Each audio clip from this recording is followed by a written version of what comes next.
Peter Kilham's friends, and he has many, say that he's kind of like a modern-day Thomas Edison. Educated at Harvard and the Rhode Island School of Design, he became an inventor, designing for the Rockefellers, General Motors, Rolls-Royce, and the Air Force. Well, about 14 years ago, he decided to leave that kind of life for the solitude of Foster, Rhode Island, where he began recording the sounds of the birds in his swamp and designing bird feeders.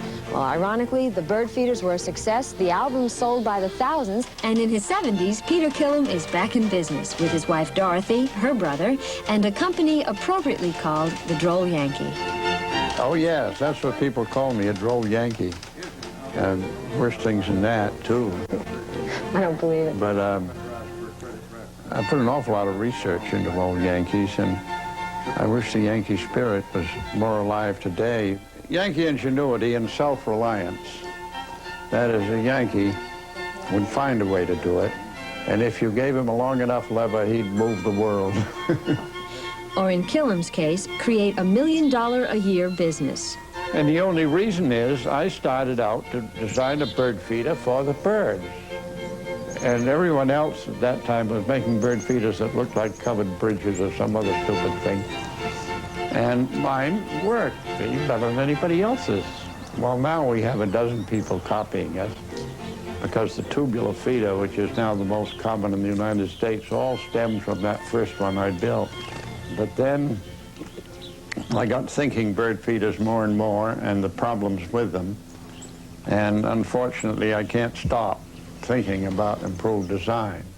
When I was 14 years old, I had my own lathe and machine shop. The proudest moment of my life was when I was made a first-class machinist. I thought that was perfectly wonderful. But how would you get a Thomas Edison today? If you try to be innovative and do anything different, you're stepped on. Well, that's the part done. For Peter Kilham, just about everything he's tried, from a metal bending machine to a bird feeder, was a success. Although there was that wood-burning stove he came up with several years ago that no one thought would sell. Would you say that you are a modern-day inventor? Yes, I would. I'd like to be an artist, too, at the same time, because the records I call works of art. I try to make something that's beautiful in them. Well, it's changing now. It is very silent. But now the noises of spring are coming back. You could hear the chickadees start to say their baby call. They have a different call in spring.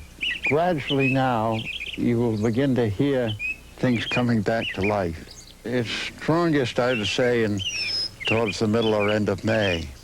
Then everything is going, and nature is going wide open.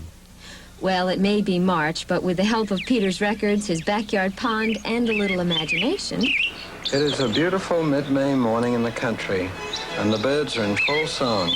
Let's take a stroll into the fields and woods and enjoy the sounds of spring. Do birds have territory? Oh, very much so. This right here is a marvelous place for birds, because trees on the edge of a field, birds like, because it gives them great variety. And tree swallows especially like this. And you'll see back there we have a martin house, and tree swallows live in that and catch the mosquitoes over the pond.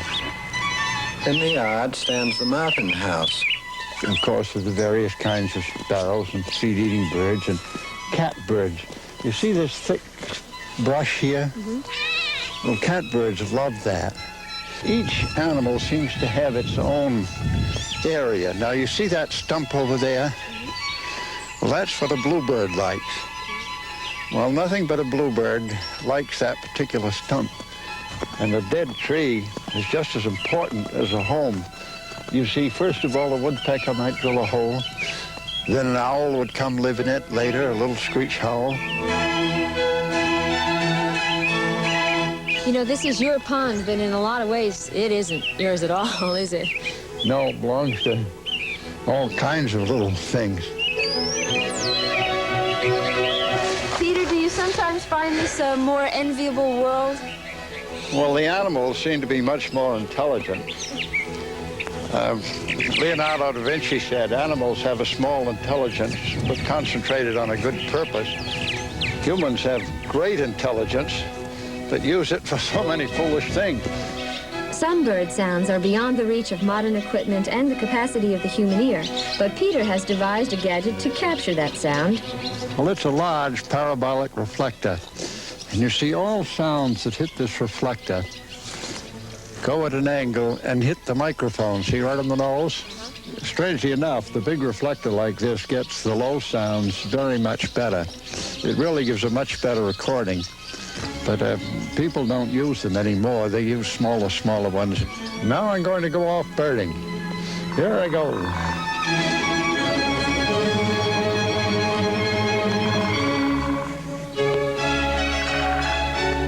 There is so much in nature, and it is so fine. You can just, it's just too much for a person to take in. And bird songs, how is it? You know, they can sing several notes at once. Instead of just having one vocal cord, they've got a whole apparatus in there. And why is it a bird will assemble a song that is so beautiful? This is a dandy place. You might say a bird is an absolutely ideal construction, and we can attempt to make an ideal construction, but we'll only approach it. We'll never get there. We'll never get to where nature had. But I always think of them as my friend. That is, I never could go by Mr. Catbird without saying, "Hi, Mr. Catbird, how are you today?" And he usually answers. And as we return to the house, we are welcomed once again by the clear notes of the robin. And we'll be back in a moment. We have our departments for you next here on TV4's Evening Magazine.